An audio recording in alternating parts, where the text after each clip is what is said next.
Excel's menu system is extensive and well organized, with a variety of icons and pop-up help screens that eases your understanding of how Excel works. At the top of the screen, over on the left-hand side, we see the word File, then Home, Insert, Page Layout, etc., and below that, a variety of icons. This entire area is referred to as the ribbon, and Home, Insert, both of those are tabs within the ribbon.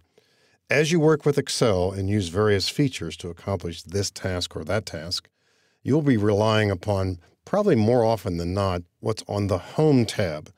Recognize that within the Home tab, these various icons are in what we call groups. So right now, I'm pointing to various icons within the Font group. Next group over to the right is called Alignment, and then Number. The Insert tab, and we are not going to go through every single one of these, but if, for example, if you were creating a chart, you would go to the Insert tab and use some of the features here within the Charts group. Notice also that when you slide over a particular icon, you also get a pop-up tip. And sometimes these tips are quite extensive and lengthy, and it helps you understand Excel better. It also opens the door to some features that maybe you didn't even know existed in Excel. The Data tab, for example, has features related to some of those tasks that you would like to perform if you're working with large amounts of data, say a database kind of list. The Formulas tab, as you might guess, has a lot to do not only with formulas, but with Excel's extensive list of functions and capabilities there too.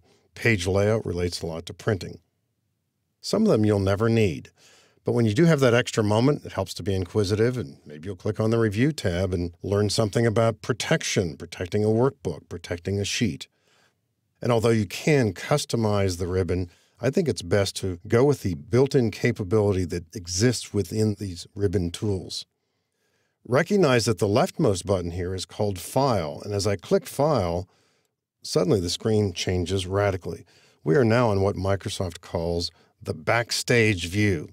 And it is different when we work with file features because this relates primarily to the ability to open and close and save files. In other words, it consists of features that are not working with the actual data that you're using. It has to do more with working with data at the file level. And you can easily return to the standard view either by clicking this left arrow here at the top or simply pressing Escape.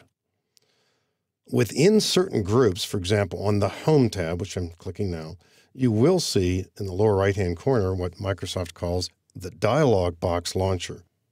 Suppose you were trying to figure out how to do something unusual, like a superscript or a subscript. It's likely to be found in the Font group, but there's no indication that it's here at all. So if you click this button, this brings up a dialog box called Format Cells. And this particular dialog box has been around in Excel for many, many features. It does alert us to the fact that there are more font capabilities than we see in the ribbon. And here, for example, over on the left-hand side, we see strike through and superscript and perhaps some other variations on underline. And we escape from here either by selecting a feature and clicking OK with the left mouse button, or simply canceling to get out of here, or clicking the X in the upper right-hand corner. Recognize also that on certain buttons, for example on Bold, you may or may not know that there's a keystroke equivalent to that particular feature. And here and there, as you work with Excel, you'll become more proficient, particularly on features you use most often, because you've been alerted to a keystroke shortcut.